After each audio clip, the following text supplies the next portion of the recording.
Occasion ఏదైనా location ఎక్కడైనా తెలుగువారి వేడుక అంటే ఆలివ్ మిఠాయి ఉండాల్సిందే.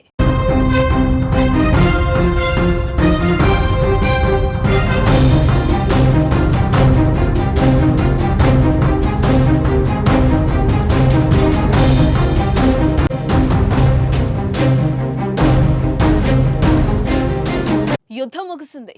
సరిహద్దులో ఉద్రిక్తత పరిస్థితులు తగ్గాయి. కానీ సరిహద్దు వెంబడి ఉన్న గ్రామ ప్రజల్లో భయం పోలేదు. ముఖ్యంగా జమ్మూ కాశ్మీర్లో సాధారణ పరిస్థితులు కనిపించడం లేదు. ఇళ్లకు రావడానికి ప్రజలు భయపడుతున్నారు. దీనికి కారణం పాకిస్తాన్ చేసిన కుట్రలు. అవును, భారత సైన్యంతో పోటీ పడలేక సామాన్యులను పాకిస్తాన్ టార్గెట్ చేసింది. ఎల్ఓసి వెంబడి ఉన్న పూంచ్, రాజౌరి జిల్లాల్లోని గ్రామాల్లోకి తూటాలను పంపింది. ఆ గ్రామాల్లో ఇంకా చాలా పేలని గుండ్లు పడి ఉండడంతో ఆందోళన వ్యక్తమవుతోంది. ప్రస్తుతం వాటిని గుర్తించి భద్రతా దళాలు నిర్వీర్యం చేస్తున్నాయి.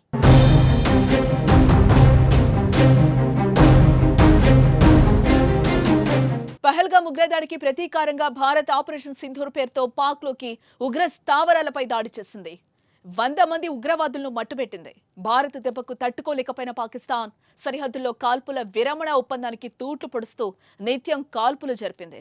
భారత్ ఆ దేశంలోని సైనిక స్థావరాలు, క్షిపణి వ్యవస్థ, పోర్టులు, ఎయిర్ బేస్లను లక్ష్యంగా చేసుకుని దాడులు చేస్తే పాకిస్తాన్ మాత్రం అమాయక ప్రజల ఇళ్లపై బాంబులు వేసింది. జమ్మూ కాశ్మీర్, రాజస్థాన్, పంజాబ్, హర్యానా సరిహద్దు ప్రాంతాల్లో దాడులకు ఉపక్రమించింది. అయితే భారత సైన్యం వాటిని సమర్థవంతంగా తిప్పికొట్టింది. కానీ పాక్ జరిపిన కాల్పుల్లో సుమారు 22 మంది మరణించారు. 50 మంది దాకా గాయపడ్డారు. ఎక్కువగా పూంచ్ జిల్లాలో మరణాలు సంభవించాయి. అనేక ఇళ్లు, భవనాలు దెబ్బతిన్నాయి. అయితే పాకిస్తాన్ మాత్రం తాము ప్రజలపై దాడి చేయలేదని వాదించింది. ఇప్పుడు ఆ దేశం చేసిన దాడులకు సాక్ష్యాలుగా పేలని గుండ్లు కనిపిస్తున్నాయి.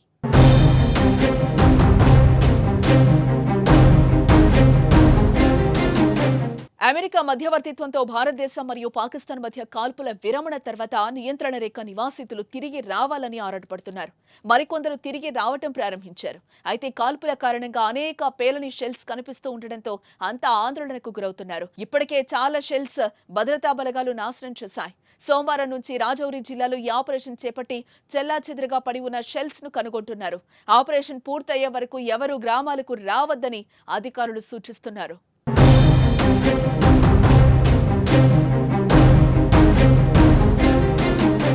భారత్ పాక్ యుద్ధం జరగొచ్చని ఆందోళనతో ముందే సరిహద్దు గ్రామ ప్రజలు సురక్షిత ప్రాంతాలకు వెళ్లిపోయారు. చాలా మంది భూగర్భ బంకర్లను నిర్మించుకున్నారు. దీంతో ప్రాణ నష్టం కొంతమేర తగ్గింది. గతంలోనూ భారత్ పాక్ యుద్ధాలు జరిగాయి. అప్పట్లోనే జమ్మూ కాశ్మీర్లో వందలాది కుటుంబాలు బంకర్లను నిర్మించుకున్నాయి. యుద్ధ సమయాల్లో రక్షణ కోసం వాటిని సిద్ధంగా ఉంచుకున్నాయి. ఇప్పుడు అవి బాగా ఉపయోగపడ్డాయి. ఏదేమైనా సాధారణ పౌరుల ప్రాణాలను పాక్ తీయటం అత్యంత దుర్మార్గం.